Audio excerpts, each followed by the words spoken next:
Terrakion has fallen from OU all the way down to PU, the lowest official Smogon tier. Just to give you an idea of how ridiculous this is, folks, let's take a look at some other PU ranked Pokemon. We have such heavy hitters as Basculin, we've got, of course, Muck and Plusle, and then we've got Terrakion.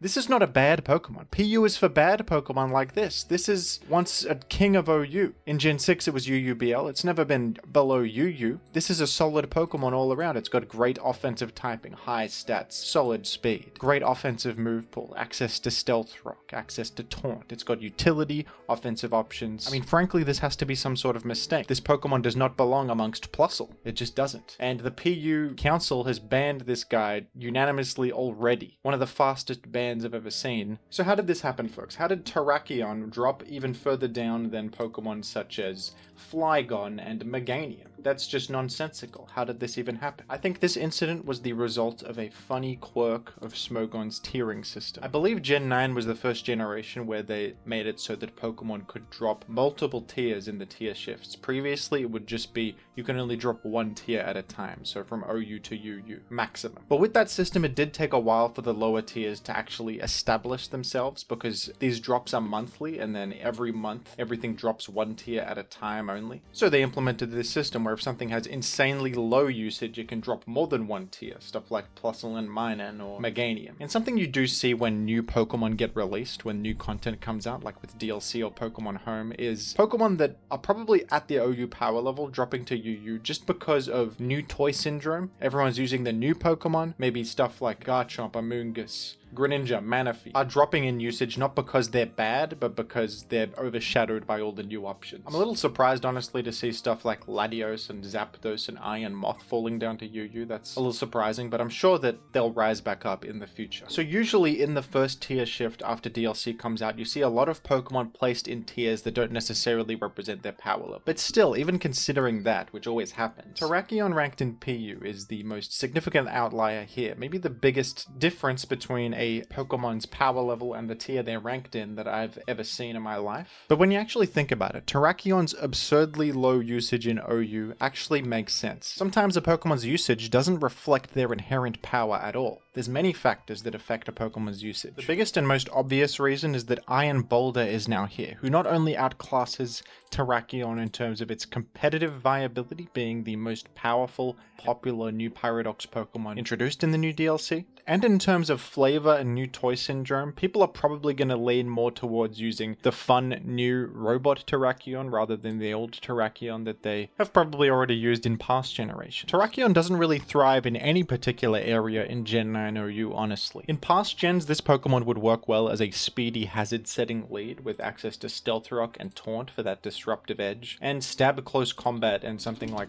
Stone Edge, or even Rock Tomb to lower their speed. But something like this isn't quite as valuable anymore. I mean, Stealth Rock setting leads got a big hit when Boots were introduced to the game. Most Rock Weak Pokemon run Boots now, making the previously common strategy of sacrificing a Pokemon slot just to get your rocks up early not quite as worthwhile as it once was. Going in a purely offensive direction with Terrakion in Gen 9 OU isn't really that worthwhile either. Something like a Swords Dance sweeping set. I mean, the typing is just too frail. It doesn't really hit things that other threats don't. It doesn't have an edge over the other threats in the format generally. Even something like a Choice Band Terrakion, I mean, how does it get on the field? What does it have over other breakers? It also really doesn't help that Terrakion not only matches up pretty poorly into Great Tusk, one of the most common Pokemon in the format, also Terrakion is outclassed by Great Tusk itself. Why would you dedicate a team slot to Terrakion who has similar offensive tools, similar utility, but the same type profile as Great Tusk, meaning there's overlap, and Great Tusk almost always outdoes Terrakion in terms of utility. It has rapid spin, better typing and ground fighting, more tools in general, better coverage now with fire and ice coverage and stuff like that, even has Supercell Slam. So basically after the DLC came out, folks, Terrakion didn't really appeal to anyone. The more serious players trying to build optimal teams would never want to use Terrakion because it overlaps with Great Tusk and Great Tusk is just better. Iron Boulder is better offensively. And even casual players trying out all the new stuff, why would they want to use old Terrakion when they can use new robot Terrakion? And when you consider all that, folks, it actually isn't that outlandish to see why Meganium had a higher usage than Terrakion, even though obviously Meganium is terrible.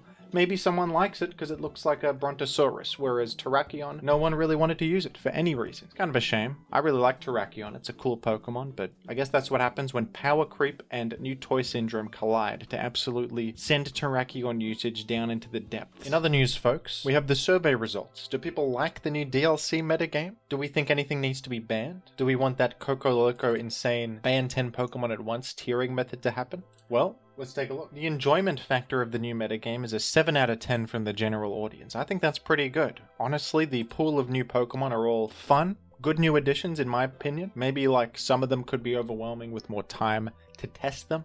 But for now, no one feels that anything's particularly broken. Pretty much just Terrapagos was the only one. That got banned and nothing else has been too crazy, to be honest. Competitiveness, I mean 6.4 out of 10, 6.3 out of 10, this isn't very high, is it? But apparently this is an improvement from the last metagame, or the last new DLC batch, so we can consider that a bit of an improvement. A new method of tiering where multiple Pokemon would be banned at once and each retested individually was not supported by the community, at least not in a majority. So that won't be happening, folks. All the outraged gamers on my last video, you can rest easy because they're not going to ban everything. Don't worry. And then we have the Pokemon. Every Pokemon was ranked from 1 to 5. 1 being this Pokemon's fine, totally balanced, and 5 being it's a huge problem and probably needs to receive a suspect test or a ban. And the highest was Roaring Moon with 3.24 from qualified players, 3.34 from general. Honestly, that's not that high. This being the highest rated Pokemon as of the new DLC is a good sign, I think, especially because this is not even a new Pokemon. It was a old Pokemon that got unbanned. So the new DLC in fact makes Roaring Moon feel more balanced than it was in the past. That's a great thing, right? Goldango was the second most, and honestly I thought Goldango would be number 1 and have like a 4 rating, but still like a 3 something. Folks, I see a lot of you comment about how you hate Goldango. It's the sole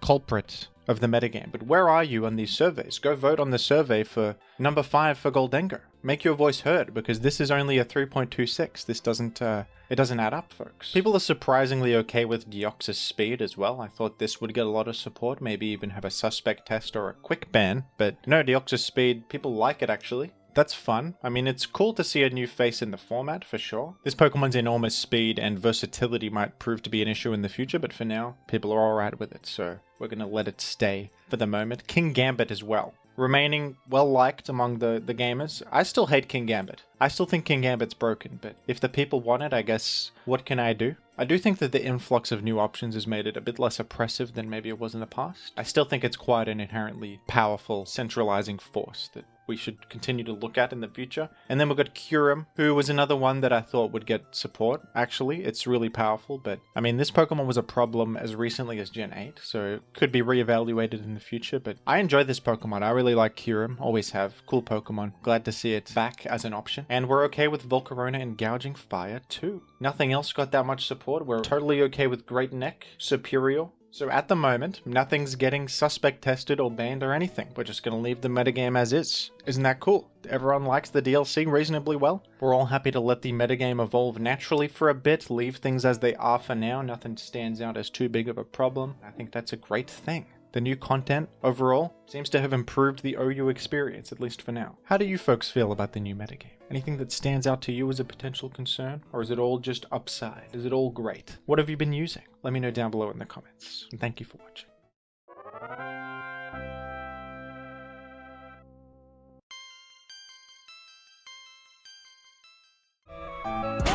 KO'd by 1 hit! It scattered spikes! The money got different, cause of what I'm spending.